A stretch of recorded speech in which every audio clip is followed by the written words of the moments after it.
It's time now for the Peter Channel 11 o'clock news and it's late Tuesday night, January 12th, 2016. Good evening, everybody. I am Peter Wiggins. Late night, 11 o'clock news and lines there. Top straight at 11 o'clock on this late Tuesday night. Here is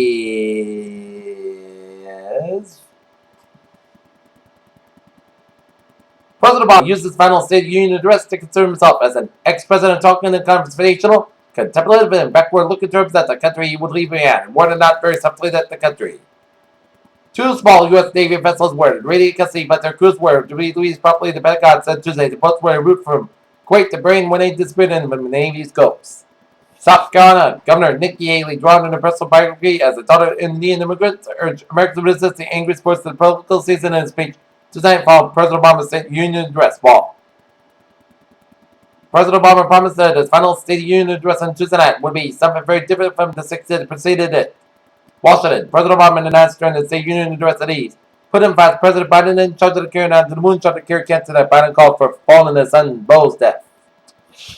Istanbul, on any given day, the heart of the city's historic system where the monument to three empires, Roman, Byzantine, and Ottoman, cloud and the mix of majesty and tranquility was Bustle center tourism more than the world's most, as ISIS blamed an Istanbul attack that killed 10 tourists.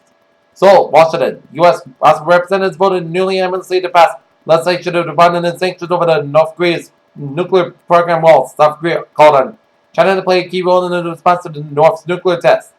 As one of Taiwan's top lawyers, CF side, built a career by handling naughty intellectual property cases, recently found he has adopted a real second role in the Marriage Council. United Nations, the head of the United Nations relief efforts for Syria, pleaded with all of the warning parties on Tuesday to lift the sieges of key towns and let agencies deliver food and medical care to the people stuck behind front lines. Michigan Governor Wick Snyder late Tuesday activated the National Guard and left to distribute all the water and the filters of flooded deals with the drinking water crisis began months ago. A smartphone video with the Zona defense lawyers showed a brief verbal encounter for aid. Suspect in gang rape at a Brooklyn playground emerged on Tuesday after number 12 and an increasingly complex inquiry that has roiled the city. The U.S. Supreme Court on Tuesday ruled that the process used to condemn the Florida death penalty was unconstitutional because the judge, rather than a new jury, was a final arbitrator and the fact that sentencing don't open the door for the further challenges. Representative Louis Future has speaks during the news coverage regarding the immigration rates of Central American families and children on Capitol Hill in Washington as Democrats Washington immigration rates at the State of the Union. New York, U.S. oil stumbled below $30 for the first time in 12 years to the levels that threaten the survival of many U.S. shale firms. Spread more belt tightening by the oil majors and spell more pain for crude producing nations in the regions. Beijing, China's semiconductor exports fell 1.4% from a year earlier. The Wall report said 7.6%, both much less economists I expect, but still likely consigned in accounting into its weakest annual growth in 25 years. The giant insurer MetLife said on Tuesday that it is exploring spinning off its retail life and any business in the United States because of financial pressure they're facing and the regulations put in place in the wake of the financial crisis. Philadelphia, the owner of the Philadelphia's two largest newspapers in Detroit website Philly was ended up in the new non-profit organizations here.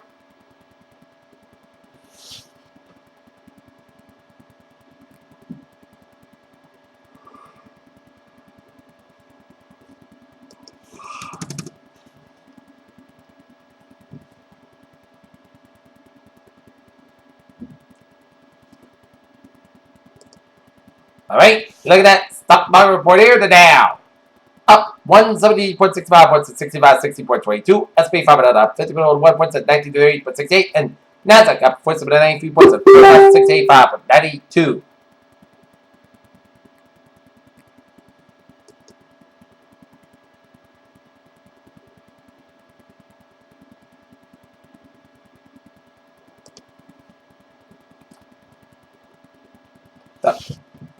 The quest to build a better mousetrap to Sanford has ventured in explosive territory, or more especially into lithium-ion battery explosion prevention territory.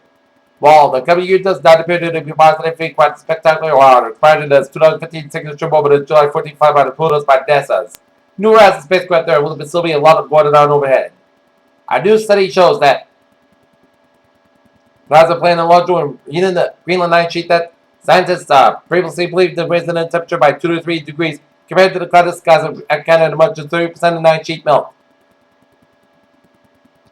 New mammogram. Guidelines have doctors in an uproar at what age should women start getting mammograms? The question seems forward enough, and yet the answer to term serious controversy in the medical community. As breast cancer tests and takes last, but two types of children's cough syrup were being recalled after dosage cuts of incorrect markers were included in the package of public concern that children could become sick after an accidental overdose. Charlie Sheen is back on the name shipping medication up to seek out alternate treatment in Mexico, as manager told People magazine. With the junior doctor striking and attention naturally turning into what happens next, there are two obvious answers to that question. All right.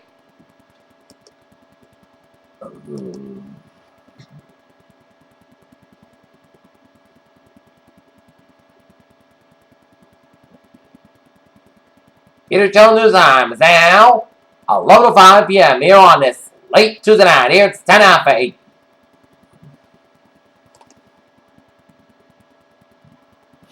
Rapid report here.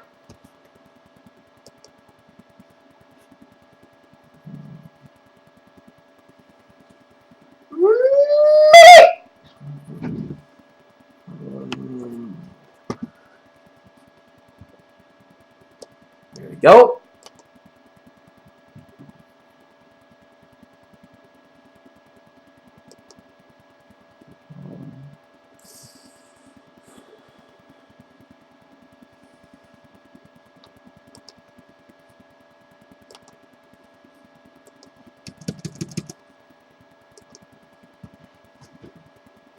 All right, let's do New England alerts here.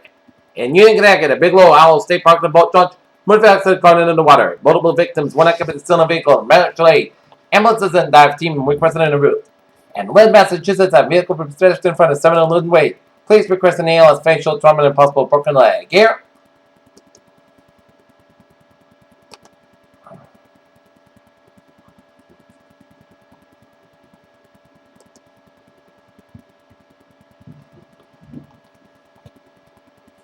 Okay, take a look at traffic here.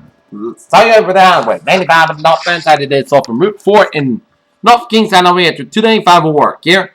Route 6 on the eastbound side, we get an accident here around Route 120 in Johnson, so expect delays here.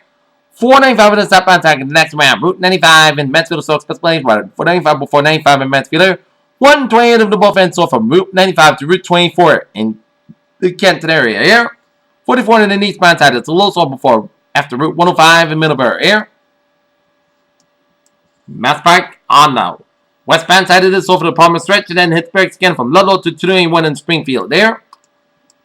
120 in the southbound side, a little slow after Route 9 in Wolseley here. Mass Pike to the eastbound side, so for Pruitt Tunnel all the way out to Route 93 here. 495 in the southbound side, a little slow over the Berlin stretch here. I-84 in the westbound side, a little slow, and I-91 in Hartford, Connecticut here. In Connecticut, Route 2 in the eastbound side, also from Colchester all the way to the Buzzwell before the Norwich section of 395 here. 95 on the westbound side of this. 95 on the southbound side, so from Madison to North Branford, Connecticut. 95 on the northbound side, also from the Royal Sleeper to Old Lyme in Connecticut here.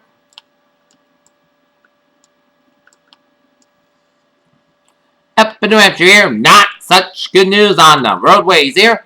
393 is Logan slope from the Massachusetts border. Routes Everett Turnpike is slow from Natural all the way up to Manchester. 93 is slow from Salem into Breckscan on 93 in the northbound side between Derry and all the way up to Tilton. Spalding Turnpike on both ends it is slow. I-89 it is slow go from Concord all the way up in Lebanon near. I-89 on the northbound side it is slow from Bolton all the way up to Burlington into Breckscan through Colchester here. 91 on the northbound side, also for the Hayville, Vermont stretch. 91 on the northbound side, also still for the Hanover and Hartford, Vermont areas there. And 99 on both ends, slow from Concord to New London there. Main trip back on both ends, it is slow from York all the way up to Augusta. 295, it's slow on both ends from Portland all the way up to Gardner. And 95, it's slow from Gardner up to Waterville, Maine here. And 95 on the eastbound side, also before 295 in Bangor. And 95 on the southbound side is slow from Herman here. Okay, let's take a look at MBTA alerts here.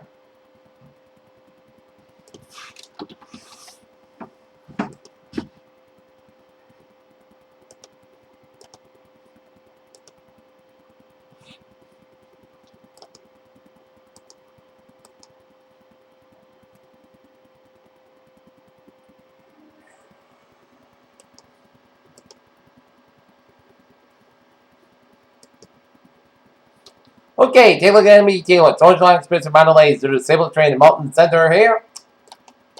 Commuter rail here is looking good, and on the ferries they are looking good. Peter Channel News Time, 11:10 p.m. here on this late Tuesday night. Here, stand up for weather reporter and look at the latest radar situation. So some spotty snow showers off Chatham and the line of rain showers south from Nantucket stretching up to the mid-Maine coast here. Spotty snow showers from Winton, Connecticut down from New London, Connecticut down to the eastern tip of Long Island.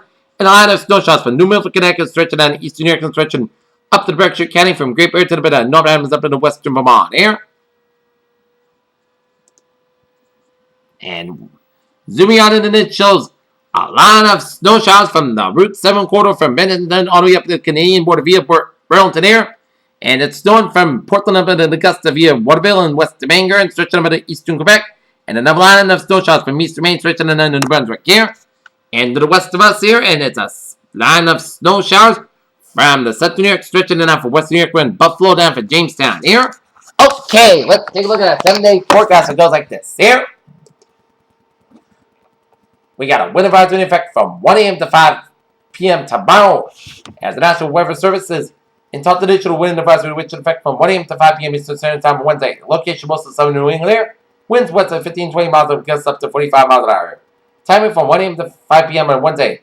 Impact small tree limbs and branches may be down. That's like power is difficult driving, especially for high-profile vehicles here. Our wind advisory residual winds should stay with our forecast will be 31-39 miles, but gusts will be range between 46 and 57 miles. Winds the strong capable down some small tree limbs and isolated branches and possibly causing isolated power. Just driving can be difficult, especially for high-profile vehicles here. And day one. Tonight, in addition, there will be a period of snow and embedded heavier snow squalls, widespread 1 to 2 inches expected with locally higher amounts at around 3 inches in the late afternoon in the rush hour being impacted. Snow will create slick and slippery conditions along with a reduced visibility of a quarter mile and less at times. Snow conditions towards midnight here. Day 2 for 7, Wednesday for Monday, wind advisory. Saturday, we have moderate risk that winter weather headlines will be needed along northern and western portions of Connecticut and Massachusetts, while headlines will be needed across eastern and southeastern New England here. Okay, 7-day forecast goes like this here. Overnight, a slight touch of snow between midnight and 3 a.m. Most skies got about 24 degrees. Light west wind increase at 8 to 30 miles at 50 midnight. Most skies got 29 miles at 20 to 20%. Wednesday, most skies got about 29 degrees. West about 40 to 18 miles, skies 41 miles an hour here. For Wednesday, Podcast got about 16 degrees and west about 6 to 11 miles, skies 28 miles an hour. Thursday, Podcast got about 31 degrees. West about 6 to 8 miles an hour. Thursday, Podcast got about 23 degrees and west about 6 miles an hour. For Friday, Podcast got about 41 degrees. Friday night, church rain and snow before 11 p.m. Then a church rain between 11 p.m. and 1 a.m. Then rain and snow like that from 1 a.m. Most skies got about 31 degrees and church pace is 30%. Saturday, rain high to 42 degrees and church pace is 8%. Saturday night, church rain winds to north to 10 p.m. Then gradually ended, most skies got about 27 degrees and church pace is 6%. Sunday, positive most skies got about 37, about 21 degrees. Martin Luther King Day, most Sunday podcast got about 29, about 16 degrees. And for Tuesday, most skies got about 30 degrees. Currently in not near, it's 34 degrees with first guys. Remember the 89%, and that's giving it for the Peter channel. 11 o'clock Tuesday this late. Tuesday, January 12th, 2016. Peter people. Good night. What a good bye today. See you tomorrow morning with more. Good night.